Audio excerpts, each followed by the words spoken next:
पाकिस्तान को सीधी धमकी है, खबर देखिए जरा, इसके बाद एनालाइज करते हैं। अपना एयरबेस इस्तेमाल करने से रोको, नहीं रोका तो होगा बुरा अंजाम, चीन ने कहा। ये देख लीजिए जरा आप, चीन और अब ये वही सौतन जहां होती है ना, वहां पे जो लड़ाई होती है, पाकिस्तान किसके साथ जाए, अमेरिका के साथ कि चीन के साथ, ये वहां पर चल रहा है। लेकिन दुनिया में मिसाइल के सिनेरियो और बढ़ती एनिमोसिटी के बीच इसका महत्व, कैप्टन श्याम, नेवी वालों के लिए कितना जरूरी अस्त्र है ये? बहुत जरूरी अस्त्र है। देखिए दिनेश जी, सबसे पहले तो मैं बताऊं, सरप्राइज और जो है ना मैन्यूवर करना, ये सबसे बड़ा शक्ति होता है डिफेंस का नेवी के लिए। और इसमें सबसे ज्यादा जरूरी है दूर से रहना और दूर ही रहना, और दूर से जितना मार देना वो इतना आसान हो। तो आप ये अभी जो आप दिखा रहे थे, देखो समझो सोचो मारो, तो इसमें हम इसको किल चेन कहते हैं। और किल चेन में नेवी अपने हिसाब से ही काम करती है, जैसे वो बता रहे थे। मैंने कहा आपको कि आपने देखा, फिर उसको इंटीग्रेट किया। आप आर्मी वाले लोग हैं सर, मैं एक चीज जानना चाहता हूं, अगर आम किसी से झगड़ा हो जाए, देखो सोचो समझो मारो, अगर ये लूप हम अपनाएंगे तब तक तो बड़ी देर हो जाएगी सर। ये बड़ी जल्दी से होता है क्या वहां? इतना जल्दी होता है कि आपको सेकंड्स ना लगे, सब कुछ ऑटोमेटिक है। देखिए फायर कंट्रोल रडार्स हैं, सर्च रडार है, सर्विलेंस रडार है। फायर कंट्रोल रडार को उन्होंने दिया, कौन सा वेपन इसको इंगेज करेगा उन्होंने देखा। एक देखिए, मैं एक काल के हिसाब से समझाता हूं। 600 किलोमीटर हमने देखा, 3 बड़े-बड़े ऑब्जेक्ट आ रहे हैं 300 किलोमीटर, 200 किलोमीटर। अब उन्होंने देखा, नहीं मुझे इसको लेना है, नहीं लेना, ये ड्रोन है, छोड़ दो, आने दो, क्लोजिंग वेपन से मारेंगे इसको, बंदूक से मार देंगे। क्यों बेकार करें अपना आकाश, क्यों बेकार करें अपना उसके ऊपर ये बराक मिसाइल। तो ये सब भी वो डिसाइड कर लेता है, कैसे किसको मारना है, कितने दूर स्वैम्पिंग कर रहे हैं वो। 50 टारगेट आ रहे हैं, आपके रडार को सप्रेस कर रहे हैं। सर आप बता रहे हैं, मुझे रोमांच हो रहा है, इतनी सारी चीजें आ रही हैं और उनमें से आपको डिसाइड करना है कि किसके लिए कौन सा अस्त्र चलाना है। वैसे इसको अब इंटीग्रेट कर दिया गया है। लेकिन गौरव आर्य,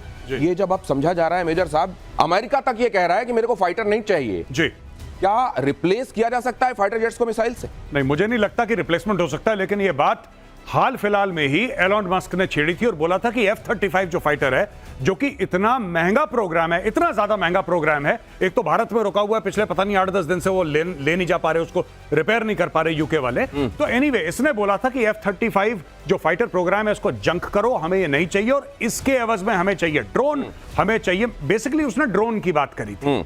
अब इसमें मिसाइल भी आ गया। यही बात डोनाल्ड ट्रंप ने रिपीट करी है, और डोनाल्ड ट्रंप ने यह बोला है कि साहब 850 अरब का आपका एनुअल बजट है, 850 अरब का। उस 850 अरब का क्या कर रहे हो? फाइटर प्लेन्स नहीं, आपको बैलिस्टिक मिसाइल। देखिए ना, ये जो 2 युद्ध हुए हैं हाल ही में, एक तो स्कर्मिश हुई भारत पाकिस्तान की, और दूसरा ये जो अटैक करा था इजराइल ने, फिर जवाबी कार्रवाई करी ईरान ने। इस पूरी चीज में अगर आप इसका संदर्भ, कॉन्टेक्स्ट समझेंगे, context is very clear. Stand of distance, stand of कहते हैं, दूर से दबाया बटन, वहां पे बूम। ये और बड़ी खबर, दूर से दबाइए बटन, दूर रहिए, दूर ही रहिए, दूर से निपटा दीजिए। रक्षा क्षेत्र में एडवांस लेवल की तैयारी में भारत उड़ने वाली ऑटोमेटिक बंदूक, लीजिए फ्लाइंग गन आ गई, बनकर तैयार। Bharat supply and support of military materials and advance technology ने बनाई है बंदूक। उड़ते उड़ते ये बंदूक, अभी तक आपने बंदूक वालों को देखा होगा, फौज के लोगों को देखा होगा, अब ये उड़ते उड़ते वहां पे कहां काम तमाम कर देगी ये उड़ने वाली बंदूक। अभी तक किसी वॉर सिनेरियो में हमने उड़ने वाली बंदूक नहीं देखी। क्या ये पहल कदमी है भारत की तरफ से? देखिए, गौरव जो कह रहे थे उसी में ये है, और ये बंदूक उसी बात को बताती है कि जो हमारी ये चेन थी, डिसाइड एंड एक्ट, उस चेन से हम आदमी को निकालना चाहते हैं। क्योंकि आदमी रहेगा तो खून बहेगा, और आदमी की एक लिमिटेशन होती है। जो भी ये आपका लूप है, ये मिली सेकेंड्स में होना चाहिए, क्योंकि इतना जबरदस्त स्पीड हो गई है। मेरे सामान्य दिमाग में कौतूहल आ रहा है। मैं सरलीकरण कर दूं। नहीं, मुझे ये लग रहा है खून ही तो जंग। मैं एक चीज गौरव आर्य आपसे जानना चाहता हूं, अगर ऐसा है तो फिर तो अब आने वाले दिनों में कई मुल्क बैठे, एक वीडियो गेम सामने लगाओ, उसमें लड़े, जो जीतने वाला वो जीत करार दे दे। खून ही तो मेरे ख्याल से उसमें महत्वपूर्ण है। देखिए, खून महत्वपूर्ण हुआ करता था। आज की तारीख में आपने एक बात देखा, जब लोगों ने बोला कि 5 राफेल मार दिए, 10 राफेल मार दिए, भारत ने सिर्फ एक स्टेटमेंट दिया कि हमारे सारे के सारे फाइटर पायलट सुरक्षित हैं। एक फाइटर पायलट को बनाने में आपके 10 साल 15 साल निकल जाते हैं, तब आपका एक एक्सपर्ट पायलट बन के तैयार होता है। राफेल का या किसी और जहाज का क्या, वो तो चेक काट के आपको खरीदने हैं, बाकी और खरीद लोगे। हमें कौन सा लोन लेना है किसी से भाई? तो वैसे ही खरीद लेंगे। तो इंपॉर्टेंट चीज क्या है, यही भारत ने दिखाया कि इंपॉर्टेंट चीज ये है कि अपने बंदे जो हैं वो सेफ रहें। एयर मार्शल कुछ कहना चाह रहे हैं, लेकिन उससे पहले सर, ये जो आपने इनफैक्ट इसको बनाने में भी आपने हमको हमारी बड़ी मदद की है। देखिए, अग्नि 5 का एक प्रोटोटाइप, उसको याद दिलाने वाला ये मेरे पास जो मौजूद है, ये देखिए, अग्नि 5 से रिलेटेड एक खबर आपको बता दूं, लेकिन उससे पहले चीन ने बनाया सबसे छोटा जासूसी ड्रोन। 0.6 सेंटीमीटर का जासूसी ड्रोन बनाया है, तितली की तरह दिखता है ये ड्रोन। ये तो गजब ही हो रहा है। मतलब आपको लगेगा आपके पास एक मच्छर उड़ रहा है, आप जब तक उसके लिए मच्छरदानी या रैकेट का इंतजाम करेंगे पता चलेगा वो तो वहां कोई किसी तरीके का बारूद गिराकर चला गया। ये दुनिया जा किधर रही है? वो तितली वाला जो ड्रोन है बारूद नहीं गिराएगा। ये क्या है फिर? वो सिर्फ केवल जासूसी सर्विलेंस करता है, सर्विलेंस करता है। अच्छा। और आजकल ऐसे चल पड़े हैं ड्रोन, हाँ। बैठे हुए हैं, इस्तेमाल हो रहे हैं। Oh my God। ये रियलिटी है, ये बनाया नहीं है, ये रियलिटी हो चुकी है। और मैं आपको जो बता रहा था, मतलब ये सारा जो खतरा अब आ रहा है, सारा खतरा वो आसमान से आ रहा है। चाहे तो वो आपने कहा खून नहीं बहेगा, हाँ। खून बहुत बहेगा, लेकिन मारने वाले का खून नहीं बहेगा, जिसके ऊपर डालेंगे उसका खून बहेगा। खून गाजा में बहा कि नहीं बहा? ऊपर से गिरा, ईरान में बहा कि नहीं बहा? क्योंकि वर्चस्व था। लेकिन एक चीज बताना चाहूंगा जो बहुत जरूरी दर्शकों को, एआई का क्या महत्व है इस पूरे चेन में। एक F-16 जो है टॉप गन उड़ा रहा था, एक्सपेरिमेंट मैंने खुद देखा है ऑन ऑफ कोर्स स्क्रीन, और दूसरा एआई उड़ा रहा था। एआई ने पहले वाले 5 सेकंड में ही ये डरपा ने एक्सपेरिमेंट किया था, जो वहां की डिफेंस रिसर्च ऑर्गेनाइजेशन है यूएस की, उसको टॉप गन को 10 बार मार दिया। Oh my God.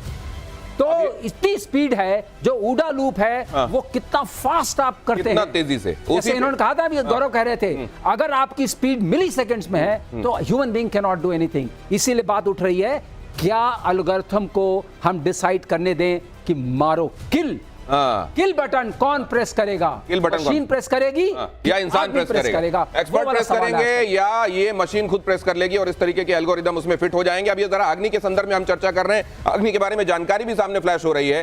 अग्नि, आज ब्रह्मोस की चर्चा चारों तरफ है, हर एक मिसाइल का अपना महत्व है, जरा इसके बारे में समझते हैं गौरव आर्य जी। देखिए, ये जो शुरू में अग्नि 1 अग्नि 2 बना है, अब तो अग्नि 5 आ चुकी है जी, राइट। एंड अग्नि 5 अग्नि प्राइम की हम लोग बात कर रहे हैं। So that is typically an intercontinental ballistic missile.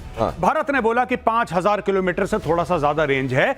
China ने इमीडिएटली ग्लोबल टाइम्स में एक आर्टिकल निकाला, बोला भारत झूठ बोल रहा है, ये 8 से लेकर 13,000 किलोमीटर के रेंज वाला है, भारत ने इसको कम करके बोला है। ये चाइना का ऑन रिकॉर्ड है अग्नि को लेके। चाइना के एक एक कोने को टारगेट रखने की क्षमता रखता है अग्नि 5, इसलिए चाइना परेशान है। और चाइना ने दुनिया भर के सामने बोल दिया कि भारत ने बोला था ना 5000 किलोमीटर का अग्नि, साफ झूठ, हो ही नहीं सकता। कह रहा है 8 से लेकर 13 के बीच में मारता है। ये अग्नि 5 की स्टोरी है साहब। अब अगर ये इस तरीके से हम मिसाइलों के मामले में आत्मनिर्भर होते जा रहे हैं, कैप्टन श्याम, ये कितना बड़ा कॉन्फिडेंस देता है पूरी की पूरी हमारी मशीनरी को?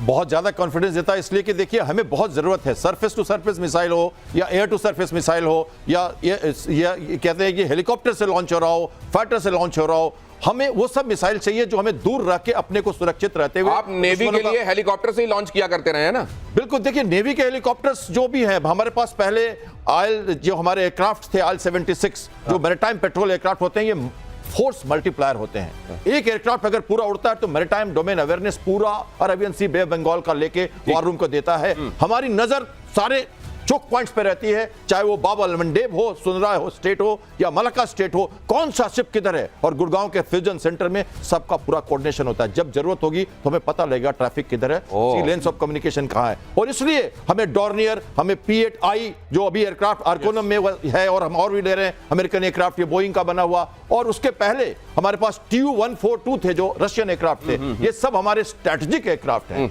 ये इनकी रेंज समझिए कि एक बार उड़ता है तो 12 घंटे के बाद वापस आता है। तो सर, ये जो अभी हम बात कर रहे हैं मिसाइलों में आपने जो बताया, इसको अगर मेन इसका क्लासिफिकेशन करें तो क्या ये क्रूज और बैलिस्टिक तौर पर देखी जाएगी? एब्सोल्युटली। क्या नॉलेज है आपकी, अरे मान गए। आप लोगों से बात कर करके क्रूज है। क्रूज में सबसे बड़ी बात यह है कि क्रूज की हम सब सोनिक जाते थे, अगर हम सुपर सोनिक या हाइपरसोनिक जाना चाहते हैं तो हमें इंजन की जरूरत पड़ती है। एक रैम इंजन कहलाता है, दूसरा स्क्रैम इंजन कहलाता है। और आपको जान के खुशी होगी कि DRDO ने स्क्रैम इंजन को भी, ये रैम और स्क्रैम क्या है सर? रैम ये होता है कि जो आप एयर लेते हैं, अंदर कोई टरबाइन ब्लेड्स नहीं है, अच्छा। एयर को ही कंप्रेस करके कंबस्ट करके वो निकालता है, उसी से थ्रस्ट मिलता है। ओके। इसका मतलब एक बार आपने लॉन्च कर दिया, बूस्टर लगा दिया, अब वो जो रैम इंजन है वो चलता रहेगा और उसको ले आता रहेगा। लेकिन स्क्रैम टेक्नोलॉजी मास्टर करना अपने आप में बहुत बड़ी बात है, उससे हाइपरसोनिक मिसाइल जाती है। ये बड़ा खतरनाक वाला, ये देखिए टेक्निकलिटी, ये दुश्मन का रैम नाम सत्य कर देने वाले ये खतरनाक विश्लेषण। ये देखिए जरा, चीन ने बनाई एक और बड़ी एटमी मिसाइल, हिरोशिमा हिरोशिमा बॉम्ब से 200 गुना ताकत वाली मिसाइल DF-5B परमाणु मिसाइल की रेंज 1200 किलोमीटर अमेरिका और यूरोप पर हमला करने में सक्षम। मुझे याद आ रहा है मेजर गौरव आर्य जी। कि कुछ दिनों पहले अभी जब चाइना ये इजराइल और ईरान आमने सामने थे, किसी ने वहां पर जो रिफाइनरी में इस्तेमाल करने वाली मशीन है उसको डाल दिया सोशल मीडिया में, कहा ये देखिए खतरनाक वाली मिसाइल ये है ईरान के पास, इसका मतलब क्या है, कुछ भी जो मिसाइल जैसा दिखने वाला हो। कम से कम डोंग फैंग में जब मैं देखता हूं ना, बड़ा बड़ा लदा हुआ है गाड़ियों में, तो मेरे को लगता है कहीं खोल भर बाहर तो नहीं निकाल दिया जाता है दिखाने के लिए। नहीं, ये जो बात कर रहे हैं ना, ये 12,000 किलोमीटर की मारक क्षमता, न्यूक्लियर, कन्वेंशनल, और जाहिर सी बात है कि जब 12,000 किलोमीटर है तो naturally it is made for a nuclear payload. पहली बात यह है कि जो उसका जो वॉरहेड है वो न्यूक्लियर ही मान के चलते हैं, ऑल्टरनेटिवली आप दूसरा भी कर सकते हैं, कन्वेंशनल। अब इससे सबसे ज्यादा परेशानी किसको होगी? जाहिर सी बात है, एक तो कॉन्टिनेंटल यूरोप को होगी और जाहिर सी बात है अमेरिका को होगी। चाइना के एनिमीज कौन हैं? अब एक बात आप ध्यान रखिएगा, ये जो मिसाइल की बात कर रहे हैं इसके पीछे की कहानी ये है कि चाहे वो जर्मनी हो, चाहे वो इटली हो, चाहे वो यूके हो, चाहे वो फ्रांस हो, सबके नेशनल सिक्योरिटी एस्टेब्लिशमेंट ने ये बोला है कि आपका प्राइमरी थ्रेट चाइना है। आपका प्राइमरी थ्रेट, चाहे रूस बगल में है, चाहे रूस ने ईस्टर्न यूरोप में तांडव मचा दिया, लेकिन आपका प्राइमरी थ्रेट चाइना है। चाइना ठोकेगा, चाइना ठोकेगा, चाइना से बचो। तो ये जो बीच में बात नहीं हुई थी कि नेटो, अभी कल की तो बात है कि नेटो ने बोला है कि साहब 5% ऑफ जीडीपी हम अपना बजट करेंगे, ये वही स्टोरी है। अच्छा, नहीं, लेकिन एक बात बताइए जी, रशिया भी चाइना से मुझको लगता है ठीक है फिलहाल सर्कमस्टेंशियल फ्रेंडशिप जिसको कहते हैं जी, लेकिन मेरे को लगता है जिस तरीके से कहता है व्लादिवोस्टोक तो हमारा ही हिस्सा था, चाइना उसको भी नहीं छोड़ता। रशिया इस बात को समझता होगा। देखिए साहब, व्लादिवोस्टोक हमारा नहीं है, चाइना की जो चाइना ने साइबेरिया में लाखों एकड़ जमीन घेर ली है रशिया की और अपने किसानों को पट्टे पे दे दी, बोला बेटा यहाँ पे तुम गाजर मूली उगाओ। ये चाइना कर रहा है आज की तारीख में। थ्रेट पूरी दुनिया के लिए सबसे बड़ा चाइना, और उसके पास ये बड़ी बड़ी मिसाइलें ट्रकों में लाद कर उसका जो डिस्प्ले किया जाता है, इस डिस्प्ले को क्यों, ये दुनिया के सामने डिस्प्ले क्यों किया जाता है? क्या ये भी एक तरीके का लोगों को धमकाने वाला मामला होता है? देखो मेरे पास ये है, लेकिन उससे पहले जरा आइए ब्रह्मोस की तरफ ले चलें। पाकिस्तान कांप रहा है इस नाम से, आप ब्रह्मोस कर दीजिए, नींद से चौंक के जाग जाते हैं, वो ये हाल है। ब्रह्मोस की तरफ ले चलता हूं आपको, इसकी खासियत जरा समझते हैं। मार्शल पीके श्रीवास्तव, ये ब्रह्मोस क्यों इतनी खास और खतरनाक है? देखिए, ब्रह्मोस खास और खतरनाक इसलिए है कि आप इसको पकड़ नहीं सकते हैं रडार पे।